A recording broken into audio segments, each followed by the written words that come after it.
Hi ആൾ, എൻ്റെ പേര് മുർഷിദ് സാലിം.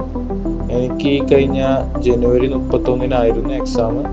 അൽഹംദുലില്ലാ എക്സാം പാസ്സായിട്ടുണ്ട്.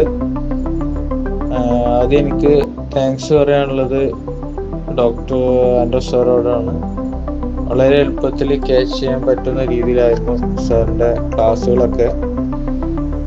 പിന്നെ എനിക്ക് താങ്ക്സ് പറയാനുള്ളത് എൻ്റെ മെൻറ്റർ ഡോക്ടർ ജെൻസി മാമിനോടാണ്. മാം ഡൗട്ടുകളൊക്കെ വളരെ ക്ലിയർ ചെയ്തു തന്നിരുന്നു. അതൊക്കെ എക്സാം പ്രിപ്പയർ സമയത്ത് വളരെ ഹെൽപ്പായിട്ടുണ്ട്.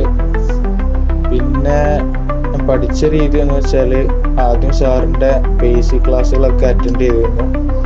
പിന്നെ crash course, important files, mock test എല്ലാം നന്നായിട്ട് റിവേഴ്സ് ചെയ്തിരുന്നു.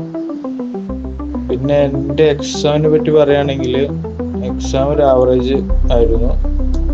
കാൽക്കുലേഷനൊക്കെ ഒരു 10-ൽ കൂടുതൽ വന്നിട്ടുണ്ടായിരുന്നു. ടൈമിങ് കുറച്ച് ബുദ്ധിമുട്ടായിട്ടുണ്ടായിരുന്നു. ടൈം കിട്ടാത്ത പോലെയൊക്കെ ഫീൽ ചെയ്തു. അതുകൊണ്ട് എല്ലാവരും ടൈം മാനേജ്മെൻ്റ് ഒന്ന് ശ്രദ്ധിക്കുക, നന്നായിരിക്കും. മെഡിസിൻ കെമിസ്ട്രിന്നൊരു ഏകദേശം ഒരു 5-6 ക്വസ്റ്റ്യൻസ് ഒക്കെ വന്നിട്ടുണ്ടായിരുന്നു. പിന്നെ once again big thanks to doctor Andres sir and to the whole Medventure team.